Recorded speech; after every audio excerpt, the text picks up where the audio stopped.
बिस्मिल्लाहिर्रहमानिर्रहीम viewers, ऑस्मोलार solution की detail देखते हैं। इसको हम ORS भी कहते हैं, ओरल रिहाइड्रेशन सॉल्यूशन। अगर बॉडी में पानी की कमी हुई है, वो किस वजह से होती है, या तो उल्टी की वजह से या मोशन की वजह से, ठीक है। उस सूरत में बाकी मेडिसिन के साथ साथ हम ये भी इस्तेमाल करते हैं। इंग्रेडिएंट्स इनके क्या हैं? Sodium chloride, potassium chloride, okay, sodium citrate and glucose anhydrous.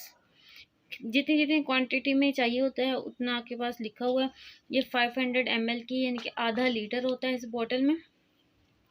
पीड्स के अंदर हम ये इस्तेमाल करते हैं, और अगर कोई अडल्ट है तो उसके लिए हम साशे इस्तेमाल करते हैं, और साथ ही बोतल भी इस्तेमाल कर सकते हैं, ठीक है। अब हम बात करते हैं कि इसका फ़ायदा क्या है। डायरिया एंड वॉमिटिंग में जो इलेक्ट्रोलाइट इम्बैलेंस हो जाते हैं उसको ठीक करता है। और एहतियात क्या है कि जब आप इसको एक दफ़ा ओपन कर लेंगे तो 24 घंटे के अंदर अंदर आपको इसको इस्तेमाल करनी होगी। उसके बाद आप इसको इस्तेमाल ना करें। और टेम्परेचर 30 सेल्सियस अबव नहीं होना चाहिए। और डोज की बात करें, अगर बच्चे की उम्र 1 साल से कम है तो 12 घंटे में इसको ख़त्म करवाएं। अगर 1 साल से ज़्यादा है तो 4 से 12 घंटे में।